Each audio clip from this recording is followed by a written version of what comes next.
All right, everybody. Looks like we are live. Hello and welcome, and thank you so much for joining us today. My name is Alexander Harris. I am the Director of Partnerships here at NiceJob, and today we have a really awesome treat for you today. I'm joined by two really great people, and we're going to be talking about the 3 follow-up tactics that are going to boost referrals for your business in particular. This is very much catered to the painting audience, to the gutter audience. We have a lot of really cool things, but not a lot of time. So I'm going to get into it immediately by having these two awesome gentlemen introduce themselves real fast. Go ahead, Eli. Awesome. Yeah, I got it, man. Awesome. Thanks, Alex. Guys, great to be here. Excited to get some tips and help bring some value. My name is Eli Rourke. I am with DripJobs. I'm the operations manager and partnerships manager over here at DripJobs. And yeah, happy to be here. Thanks for having me, Alex. I appreciate it. And yeah, take it away, Aiden. What's going on, guys? Aiden Smith, founder of the Paint Pro Coaching. We help painters systemize and structure their business. One of the software we use and recommend is DripJobs. So it's kind of why we're collabing on this, but excited to be here and looking forward to give you guys some value when it comes to follow-ups and all tactics like that. Awesome, you guys. Thank you so much for that. And this is a really cool conversation because we're really approaching this, both DripJobs and NiceJob, from two different perspectives. For NiceJob, obviously, we talk a lot about reviews and how that can lead to referrals. DripJobs is the opposite end of that spectrum, making sure that you get the job completed, handling automations, things of that nature. So we want to have a more candid conversation today about really good tactics that'll help referrals on both sides of that equation. And where I want to start, and I think I'll start with Aiden here because I think this is just a really cool way to start this, talking about right after the job is done. Talk to me a little bit about how you think about the follow-up experience, asking for that referral, asking for that review. So take me a little bit through what you think when I'm saying that follow-up. So first off, you want to do a great job. That's number one, right? Like, make them feel like, when they go with you and they trust you with their house, right, to either paint or do any type of home service, that they feel like it's bigger than just getting the job done, that they're a part of more of a community, right? You want to kind of give your company that feeling of, hey, we're a family. Like, we want to grow together. We want you to trust us with your friends, your family, get to know them in the process. And that makes it so much easier, right? Companies that have the luxury of like having a production manager or a project manager come on and talk, intimately with the client, make it so much easier to ask for referrals down the line. But we do something a little differently. We don't actually send the invoice until we ask for the review and a referral. So Really? That's super important. Yeah. Because they feel like once you're paid, they're done with you, move on to the next. We want them to feel like they have to do something a little bit more so they can get to that invoice and they feel like they still have things to do with us. No, awesome. And that makes a lot of sense. And internally here at NiceJob, we talk about that a lot, that quote, peak moment of happiness when you're supposed to strike while the iron's hot. So I think that resonates a lot with how we talk about that. And Eli, I know that you and I talk just internally a lot about that interplay between getting the job done and then asking for reviews, referrals, everything on that spectrum. Any advice or commentary on the right after the job conversation, especially from the DripJobs perspective? Yeah, 100%. Yeah, 100%. Yeah, talking about that peak moment, obviously, kind of alluding to what Aiden said. Yeah, you got to make sure the job is done well, and asking at that peak moment of happiness is, obviously a really good time to do that in person or via, follow-ups. And of course, we specialize in follow-ups and doing that follow-up for people. So, that really ties into, kind of our system as a whole. But, you can set follow-ups on our side, but then also, as soon as the job's done, you can, of course, initiate on the NiceJob side as well too. And what's great is about both our systems, really, those can be, initiated, sent out, and utilized at the peak time, right? It doesn't have to be, afterwards. It doesn't have to be, it can be right then and there. And, I've kind of got a story to add on that somebody who did this really well, not in the home services industry, but somebody who did this really well. So I'm going off script a little bit here with you guys. Go for it. But man, I was at an event, and of course, got to get breakfast, got to get that good breakfast and coffee in. So we find this, we're looking at reviews online, right? Like, we're looking at Google, we're trying to find the best area to go. We go to this shop, and, it's got like 4,000 reviews, and they're all really good. I'm like, man, how they get that many reviews, right? How are they doing that? Because that's for a coffee shop, I mean, okay, we go, we have breakfast, first of all, experience is amazing, right? Going back to what Aiden said, so experience was great, quality product, right? Quality service. And then at that peak moment of happiness, right? They come over and, our server, our guy, he brings down a little square pad, puts it in front of us and was like, hey, I'm wondering, if you guys would do us a favor, leave us a review. You just scan this. And man, we were having a great time. We're full. We got good coffee in us, peak moment of happiness. And by golly, we scanned that QR code and we left a review, took a picture. We took a picture with the guy and everything. I mean, Wow. it was one of the best examples I have ever seen of really asking for the review, asking for the referral at the right time. So, man, that's one of the stories that I immediately think of when I think about, that question. No, that makes a ton of sense too. That like small prompt or like that really soft, like, hey, just by the way, did you know that you could do this and talk about that? And just the level of happiness that you're speaking about that moment, it's less about, I know we're talking right now in the context of business strategy, but to you, that's a fun story. That's not even a strategy that you even realize is happening until much after the situation, which I think is the genius of capturing that right in the moment. And then additionally, obviously, you hinted at this before, the levels of automation that could come with that. Obviously, through your job right after, or through DripJobs right afterwards, asking for that referral, making sure that even if it's going through NiceJob, to repeatedly ask for that referral or that recommendation after that is something that I think is highly important. So when it comes to this first tactic of like the right after the job, there's really just kind of, it seems like, and you guys tell me if I'm wrong here, two things that we're talking about. One is that those really cool, easy things you can do, like when you're in person, take a photo and then say like, hey, I think I did a really great job. Here's how, like, here's your gutter completely clean. Here's the new siding on your house, whatever that might be. And then ask them like, do you guys want to leave a review? And then leading into this second tactic that we're going to get into a bit more detail on, focus on the automations, focus on what you can do to free yourself up when that happens. So after that peak moment of happiness, making sure you're following up in more of an automated fashion. Am I kind of like in the right vibe with you guys there? Oh yeah.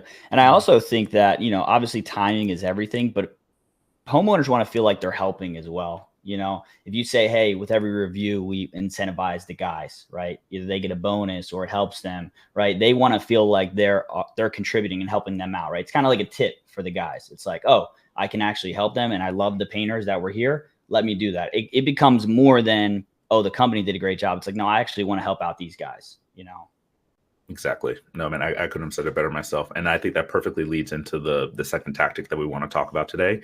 This is all about going from specifically reviews into that referral process. Asking at that peak moment of happiness is amazing. You get that review. You're like, fantastic. I want to like put it everywhere. I want to like use this as marketing. And Aiden, I'll start with you again on this. Like, talk to me a little bit about how you and your team think about turning customers into marketers. How do you take that review and amplify it or put it in places and use that as marketing rather than like paid media or SEO or anything of that nature?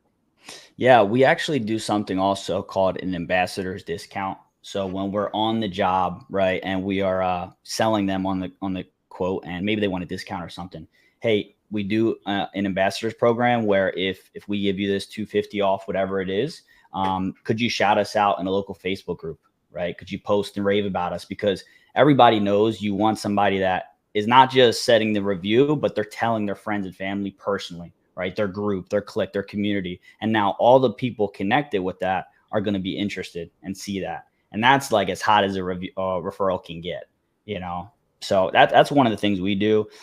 We also incentivize all our referrals, right? Like there's so many guys that get jobs from different people, customers, relationships, but they don't actually incentivize them. They don't give them a kickback, a referral fee. And that's something we do big.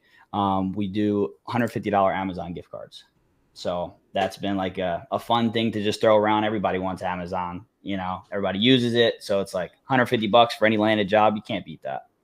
And that makes a ton of sense too. So not only are you telling these people like, hey, please talk about us, and they're obviously incentivized just by virtue of you doing a good job, you're also giving them that additional cookie of like Amazon, let's go get some free stuff.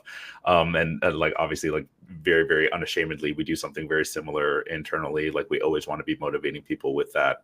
And just, I love Amazon as an aside. So, maybe I'll contract you for some work and we'll see. Right. We actually put it on a printed, I actually have it in front of me. We have a printed pamphlet that we give out, and it says get $150 for any referral. They can see it's visual and they have our number. So that's one more thing you guys can do to where after the job, this is sitting on their dining room table. They hear about it in a conversation. Boom. I can get some, kickback from it. Awesome. And I'll bring Eli here for a moment to, because there are so many things, both in person with tools or with technology, that people can do to be consistently being reminded in the customer's mind. Could you expand upon that a little bit? Like Aiden's talking about some of those more physical things. So after the initial review or after the initial ask, and then here's a QR code, maybe they'll send a text message after, talk to me a little bit about how you guys are thinking about that follow-up to make sure that word of mouth is amplified in the accurate way.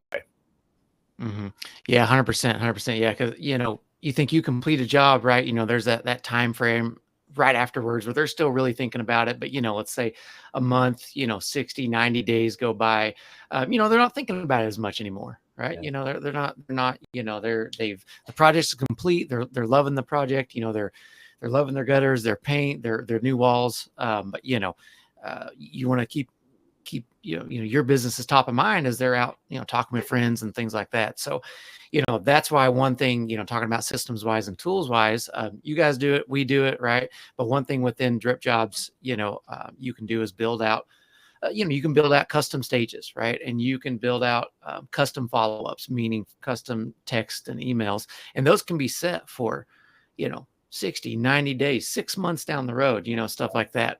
And, those can have the things that, some of those things Aiden are talking about, $150 referral, Amazon gift card. You can have some of that embedded right in there, as a photo, as a QR code, things like that. And so, we really wanted to, as far as systems wise, we really wanted to be able to make it to where people could customize that long-term follow-up as well. Right. We're talking about that short-term, right? Getting it in there, striking while the iron's hot, but there's value in the long game as well too.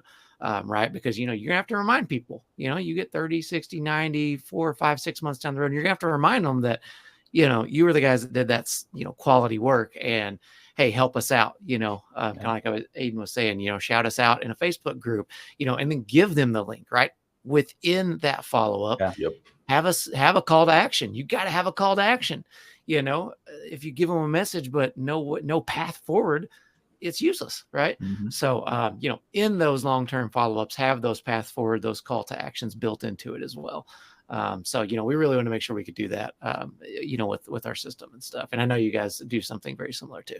No, of course. And I'm so happy you brought that up, like the timely nature of how the ask should be. So obviously, like, you can do it in person, you can send a follow-up email. Actually had I was at Hughes convention earlier last month, and I had a gentleman come up to me talking as a pressure washer and basically said, we like to do pressure washing. And then we asked them, like, okay, if we're cleaning your deck, are you guys hosting an event? Are you doing anything? And you get to talking, and the guy's like, yeah, no, we're hosting a party next week. Oh, what date, what time? Like, kind of gets the information, just chit-chatting the guy. At that party, they send them cookies and with their little logo and say, hey, just thinking about you guys, really hope you guys had a good party. It's little things like that that'll boost your reputation and drive that word of mouth. So in addition to just asking for reviews, doing a good job, part of this tactics of turning those reviews into referrals is thinking outside of the box and really trying to create creative ways to stay top of mind. Eli and I can tell you till you're blue in the face, like, use technology, use our tools. It does so much automation. And that's like super, super valuable. But as Aiden can attest over here, like it takes much more than that. You got to be real savvy with it. Yeah. And I also think that, when people come into our program, right, and help, and we help build out their CRM, those are the cool things we get to collaborate on and say, hey, what does this look like for your company to follow up with these leads? Keep them informed on projects you're doing, right? What are some things we want to incentivize them to reach back out? Maybe there's a maintenance thing we can do, right? Pressure washing is like the best example where you can get them on a yearly maintenance plan and then upsell as soon as you get on the job, right? So depending on the home service, that you provide, there's a lot of maintenance opportunities and upsell when you get in the door, and they think that, hey, you're coming through and you're just helping them out and making sure everything looks good. But in reality, there could be bigger things that you can help them with. And it's almost as if we practiced before, because you're leading me right into the last tactic that we want to talk about. Like, and Eli, you set this up for me as well. Like, talking about the long-term nurture, and simultaneously, while you want to make sure that you're keeping on with people, keeping on with leads or recurring customers, you don't want to feel too salesy. You don't want to be that guy that's like, hey, come buy my stuff. So Aiden, I'll start with you again one more time. Talk to me a little bit about some of those tactics and ideas around staying top of mind without being too spammy. I noticed that you were, something you were kind of speaking to there is really knowing your industry in particular. It can be very different being a painter versus working with gutters versus doing HVAC. Talk to me a little bit about how you personally coach within industry. Yeah, so we take a lot of pride in being local and not being a huge mega franchise. So we really want to push that, and people appreciate that, especially in communities. So we really look at like, okay, if we do a big church job, right, a local church, we want everybody to know about that. Obviously, social media and all that, but let's send an email blast to our current clients so they can see what we're doing, how we're contributing in a bigger way, and we're not just some guy showing up and doing a bid. We're a local foundation in our community, right? So now you are top of mind and looked at in a different lens as well, which will give you better opportunities, right? You're already trusted more. So when you show up for that bid, they see you in a different light. Just a lot of good things that come out of long-term nurturing, and email blasts in particular have been awesome for us. Nice. And talk to me a little bit more about like, what I'm thinking in my head is more of like the seasonality approach as well. Are there any things that you would recommend to our audience when it comes to thinking about seasonality within industry? Like, we know that Black Friday, Cyber Monday is coming up. We know Christmas, all the holidays, we're going to be inundated with a lot of offers. Do you have any thoughts or opinions about best ways to articulate that without being too pushy? Yeah, so obviously you want to keep in mind when holidays are around. We do send out any type of holiday post, right, and just kind of connect with them. But we also offer discounts as well and incentivize them. Hey, here's a Memorial Day special we're doing, right? Especially in the slower months like the holidays, Christmas, and New Year's, really ramp up those discounts, because in painting, a lot of times that's the slower season. So you want to be way more aggressive on your offers. And some guys are taking jobs at cost, so you have to compete with them, right? And understand who your competition is as well. It's important. Awesome. And then Eli, bringing you in on this right now, a lot of these in-person things can feel a little pushy, and I feel like Aiden is addressing a lot of that. On the technology side, I know that when people come and talk to us about NiceJob, they hear, okay, you're going to like email and text them and potentially like hit them up 4 separate times. Is that not going to be annoying? And the weird, crazy irony is that when we look at it statistically, the 3rd or 4th touch point actually performs the best. Our personal thought there is that it's like a crazy psychology thing. Like, people get busy. We got the kids, we got the families at home. Sometimes the reminders are good. On the DripJob side of the world, do you guys have any opinions or see any kind of like similar behavior with clients and how they respond to referrals? Yeah, 100%, man. So a lot to unpack there with that question, and kind of adding on to some of what Aiden said. So, as far as on the system side, seeing those open rates, those, how many times it takes to follow up before people start responding and really getting involved and push those projects through. Yeah, I mean, it definitely takes a lot, because like you said, I have kids, school, life happens, everybody, things get busy. I mean, there's some stuff that I know I got to do it, but I'm going to let it sit, in a text in my phone. And then, on the following weekend, when I have a moment or after kids are in bed, then I'm going to follow up and do some stuff. Right.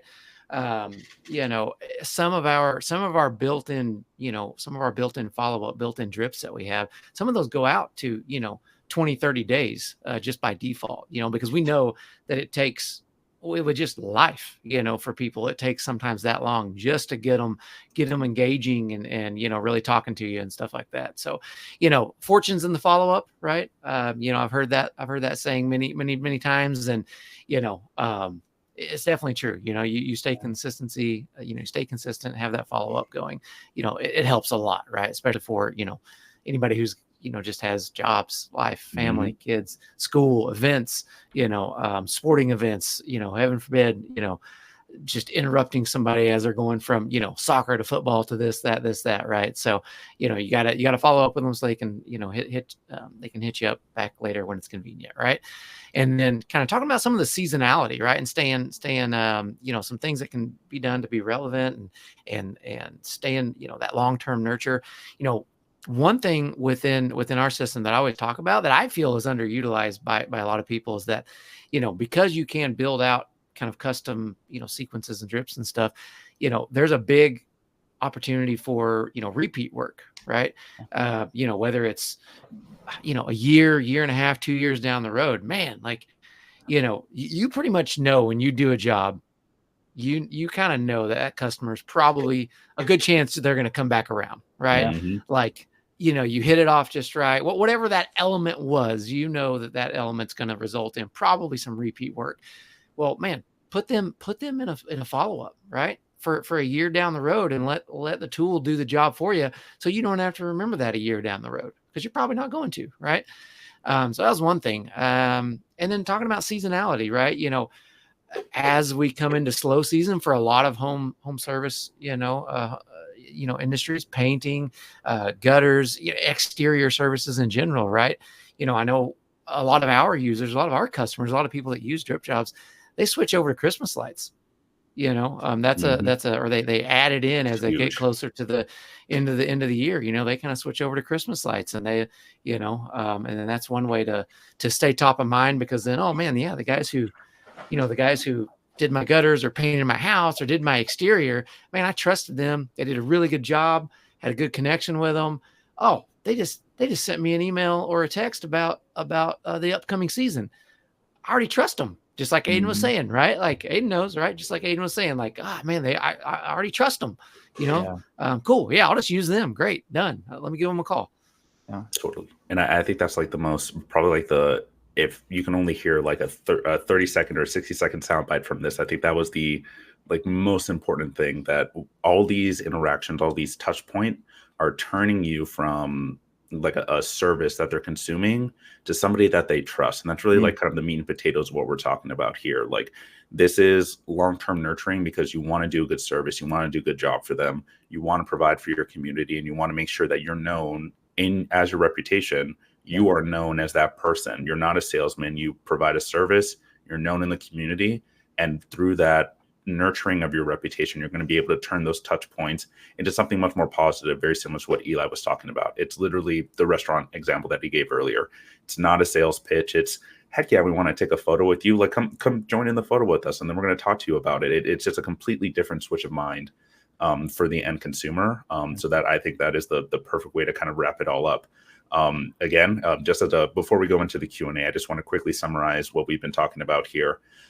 Tactic one, again, if you're only just listening to us for the last 30 seconds or so, remember to do the follow-up right after the job. It can come in a variety of different ways, whether that's a QR code in a photo or sending them cookies maybe the day after to their event because you just pressure washed their deck. Yeah. Stay top of mind immediately after. Tactic two, asking for those reviews turns into referrals. We want to make sure that when you're thinking about sending that review out or asking somebody to like talk about you, you're not just asking about that. Your hope is that they're going to talk and become essentially a marketer for you in the community. And then lastly, the way that you make it not salesy is by making sure that you're nurturing long-term and you continue to provide effective service in this non-salesy way. You want to stay top of mind without spamming. You want to make sure that you're timing out your seasonality, you're putting out relevant offers, and making sure that people, again, view you as somebody they just kind of want to talk to and, maybe go to the bar with, rather than, oh, it's Alex and he's calling me about like ABC pressure washer again because he wants me to do the job. If you stick with those three things, I truly believe that everybody listening to this is going to be in a significantly better position. Aiden, Eli, I want to open up to Q&A real quick, and then we'll do maybe like final words with everybody. Does that sound good to y'all? Yeah, sounds good. Excellent. Yeah. We have a couple coming through. So the first one that was asked was, what is the best way to ask for a referral without coming across as pushy?